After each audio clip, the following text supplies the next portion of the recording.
So my name is Oscar, and I'm the co-founder of Epidemic Sound, and I love my job. I have the best job in the world, and it's made quite easy because we're a company on a mission. We're on a mission to soundtrack the world. And we used to have a smaller mission, which was soundtrack the internet, but that turned out to be a bit easier. I found myself like 10 years ago having this vision where my grandkids were sitting in my lap and saying that, Granddad, your generation, you invented the internet, right? And I go, yeah, that was us. And the grandkid goes, so what was your contribution? And prior to that, I was BCG consultant, I did television, I did other stuff, but I had nothing to do with the internet. And I decided that I want to be able to tell my grandkids, we soundtrack the internet, and this is how it went down. So initially, we defined ourselves as a music company, but as we've grown now, we tend more to talk about our two different networks that we have.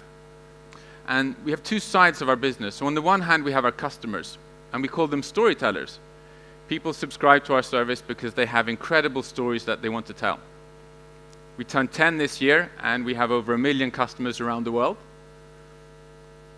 And the way we see them is that we've come to a point now where our customers in their own right create massive distribution for our music.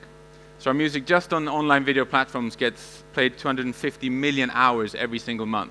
So tens of billions of interaction every single month. And the storytellers who use our music, they vary from the very, very big to the really, really small. So if we have sound with us, this is what it sounds like when YouTubers use us on a daily basis.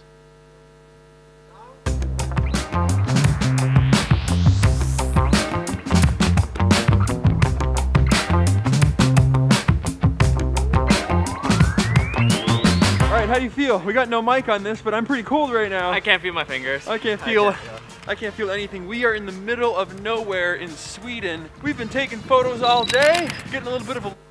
I've been asked to keep it short. So this is what it sounds like when Hollywood studios use our music. There was never a rivalry like theirs. For over half More a volume. century, they hated each other, and we loved them for it. And you can't talk content without mentioning Netflix. Public enemy number one in the United States is drug abuse. The cartels controlled everything from the police. So we're soundtracking millions stories across the world, from the smallest YouTuber to the biggest storytellers of our time. That's one side of our network. The other network is the network of musicians, of creators who create incredible tracks that not only power their careers, but power the careers of the storytellers. Currently, we have something like 400 hits. So we define a hit as when a track has more than 1 million streams on music streaming services, like the Spotifys and the Apples and the Deezers of the world. And that music sounds a bit like this.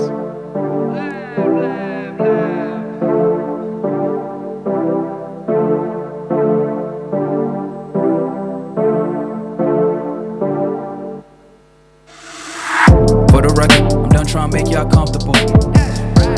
So we covered 200 different genres. In the interest of time, I'm going to keep this a bit short. Skip on. But I think you get the picture, right?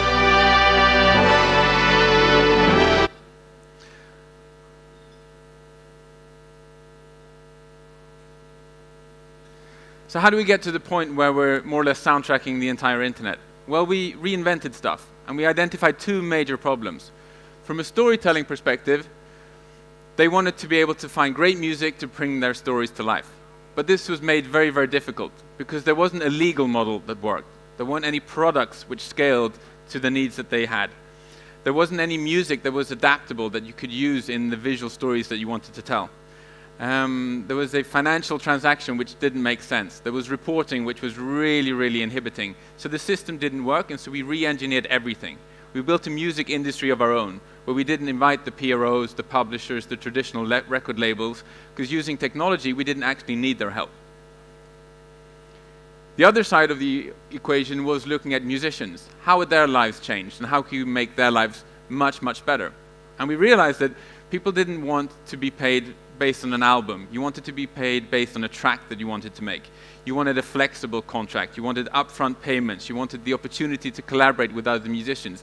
You wanted freedom. You wanted to be a digital nomad in the sense of being a creator that could own your own decisions. And so we changed that as well. When stuff started getting really interesting, was when we saw, how can we start to link these two different sides of the equation together? Is there a network effect that we can start to build around this? I'm going to play you a short video now that illustrates what happened when stuff went totally ballistic and we became public enemy #1 in the entire music industry. Volume.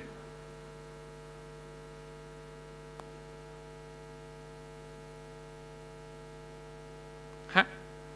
Can we try it again?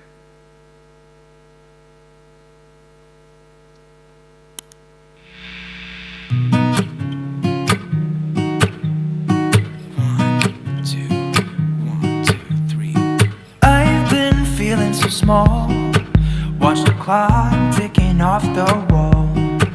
But tonight I'm letting it go. Spend my coin for sure. I'm gonna be myself, or I could be someone else. No one's stopping me now. I'm gonna skip my breaks, I'm gonna make mistakes. I just wanna feel alive. It's just what I do when I'm out, so try not to hold me down. Feel alive when I'm in this town. Look at those beautiful stars. Turn it down. Okay, so it turns out the #1 question on all YouTube videos across the entire world is, I love the track you used in the video. Why can't I find it on Spotify, Deezer, Apple? I want to listen to it when I work out, when I do my homework, when I go to a conference and I have to listen to Oscar. And so what we did is we identified that. And so we took our tracks and we put them onto the music streaming platforms. Now bear in mind that our music gets played roughly about 40 billion times every single month across Facebook, YouTube, and Instagram. #1 question is, where can we find that music? So we started providing links to the online creators. In this case, it's a 15-year-old girl called Afmau, who uses one of our tracks, Faster Car, as the intro to all of her vlogs that she uploads on YouTube. And we started seeing millions of people clicking on these links. So we start seeing tens of millions of plays on Apple, Deezer, Spotify, and all these different music streaming platforms. There was tons of revenue suddenly coming into us because there was so much royalty due for all this music that was being played on the music streaming platforms. We took that revenue and we split it 50-50 with the musicians. Historically, that had not been the case. Normally, labels and publishers would take about 85% of the revenue, and the artists would get much, much less. But we split everything 50-50, despite the fact that we already paid up front for the music. So suddenly we were turning out enormous amounts of money to the creative artist industry, and the record labels and the publisher went ballistic, because they'd never heard of us before, because we'd been busy soundtracking the internet for 10 years. So everyone on the internet knew exactly who all our musicians and who all the stars were, but the music industry was totally taken aback by this. We found ourselves evolving our business model because suddenly our musicians were now becoming artists in their own right, but they didn't have digital online profiles because they've been busy making music for the Netflix and for the Hulus and for the online visual storytellers. So now we were starting to launch artists, so we helped them launch artist careers and social and sort of how do you present yourselves and build your following.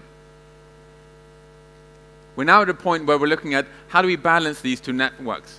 Which one do we focus on? Do we focus more on the online creators or on the music creators? And the answer is that they're one and the same. There's been a generational shift, so they all define themselves as creators. So what they're doing now is we're starting to see how they can collaborate with each other, drive traffic, drive revenue, drive understanding.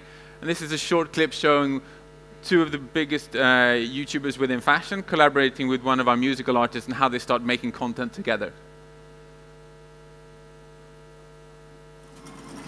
Hey guys, so we just got to the studio. We're here with Sarah. She's the producer we were highlighting and we were talking about earlier. Super dope. I can't wait to see you do your stuff. Hey guys, what's up? So we're here with Sarah. Yes. She actually makes beats for Epidemic Sound and we are obsessed. Yeah. And we're so happy to finally meet you and just see your creative process and stuff.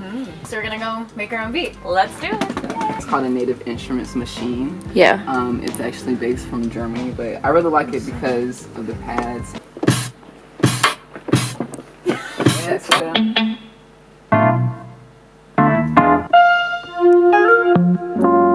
Ooh.